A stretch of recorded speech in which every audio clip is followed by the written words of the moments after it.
सोचिए, सर्दियों की एक बेहद ठंडी रात, जब माधव बस खाना खाकर सोने जा ही रहा था कि दरवाजे पर जोर से दस्तक हुई। उस घनी खामोशी में वो आवाज अपने साथ एक अजीब सी बेचैनी लेकर आई। रात के कोई 9:30 बज रहे थे। माधव ने जैसे ही दरवाजा खोला तो सामने उसका दोस्त रामलाल खड़ा था। चेहरा बिल्कुल सफेद पड़ा हुआ था और आंखों में ऐसी दहशत थी मानो उसने अभी अभी कोई बहुत ही भयानक मंजर देखा हो। रामलाल ने एक शब्द नहीं कहा, बस माधव का हाथ पकड़ा और घसीटते हुए अपने घर ले गया। और वहां माधव ने जो देखा, उसने उसके पैरों तले से जमीन खिसका दी। बस यहीं से इस पूरे रहस्य की शुरुआत हुई। तो रामलाल ने हाफते हुए घबराते हुए अपनी कहानी सुनाई कि एक बूढ़ा आदमी दरवाजे पर पानी मांगने आया था, लेकिन इससे पहले कि रामलाल पानी ला पाता, वो आदमी दहलीज पर ही गिर पड़ा और उसकी मौत हो गई। रामलाल की हालत खराब थी कि कहीं इस मौत का इल्जाम उसी पर ना आ जाए। इस डर और घबराहट में रामलाल को बस एक ही रास्ता सूझा, लाश को ठिकाने लगाना। कहाँ? शहर के बाहर पुराने सुनसान शमशान घाट में ले जाकर जला देना। माधव तो ये सुनकर ही हिचकिचाया। इतनी खतरनाक और डरावनी जगह, लेकिन दोस्ती भी तो थी। दोस्त को मुसीबत में फंसा देख वो इस गुनाह में भागीदार बनने को तैयार हो गया। पर उन्हें क्या पता था कि जिस मुसीबत से वो भागने की कोशिश कर रहे थे, वो अब एक ऐसे अलौकिक और डरावने सपने में बदलने वाली थी जिससे जागना नामुमकिन था। उन्होंने बस पल भर के लिए मुड़कर देखा ही था कि लाश वहां थी ही नहीं, गायब, जैसे हवा में घुल गई हो। दोनों के तो होश ही उड़ गए। घबराकर इधर उधर लाश को ढूंढा, लेकिन जब थकार कर वापस आए तो लाश ठीक उसी जगह पर पड़ी थी। आखिर ये हो क्या रहा था? जब माधव अपना स्कूटर लेने बाहर गया तो कमरे में रामलाल अकेला रह गया, लाश के साथ। और तभी उसे लाश के पास से एक डरावनी फुसफुसाहट सुनाई दी। मेरा क्रियाकर्म अच्छे से करना। ये कोई हवा की सरसराहट नहीं थी, बल्कि एक साफ साफ मांग थी।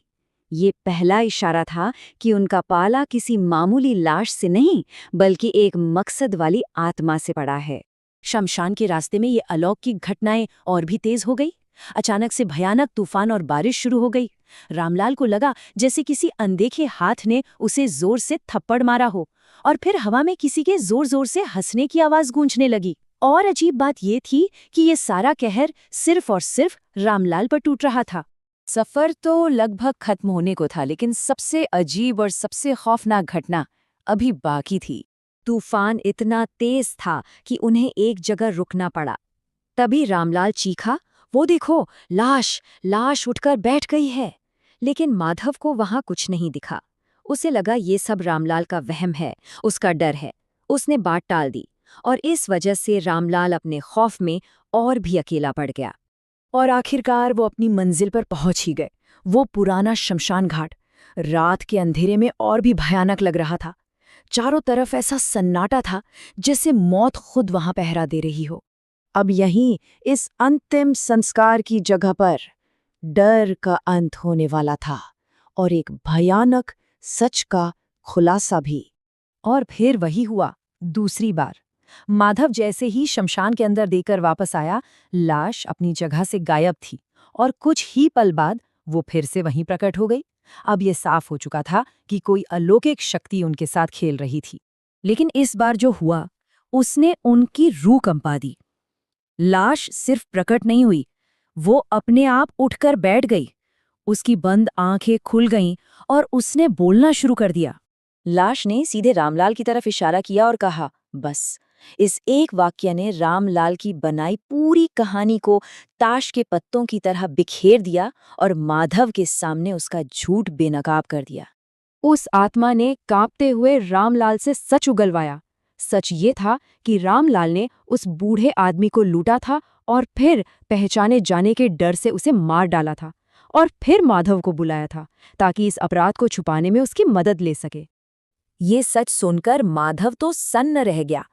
उसे एहसास हुआ कि वो किसी दोस्त की मदद नहीं कर रहा था, बल्कि उसे एक हत्या में भागीदार बनाया जा रहा था। जिसे वो दोस्ती समझ रहा था, वो असल में एक घिनौने अपराध पर पर्दा डालने की साजिश थी। उसे अपने ही दोस्त से नफरत होने लगी। सच सामने आ चुका था। अब उस आत्मा ने डराने का खेल खत्म कर दिया। अब बारी थी इंसाफ करने की, अपने तरीके से। उस अलौकिक शक्ति ने रामलाल को जकड़ लिया। रामलाल चीखता रहा, गिड़गिड़ाता रहा, मदद की भीख मांगता रहा, लेकिन उस आत्मा के सामने उसकी एक न चली। उसे घसीटकर सीधे चिता पर लिटा दिया गया। फिर आत्मा माधव की ओर मुड़ी और अपना आखिरी, सबसे भयानक हुक्म सुनाया। अब तुम मेरी चिता को आग दोगे ताकि ये पापी भी मेरे साथ भस्म हो जाए। उसने माधव को अपने ही दोस्त का जल्लाद बनने का आदेश दे दिया। माधव एक भयानक दुविधा में फंस गया था।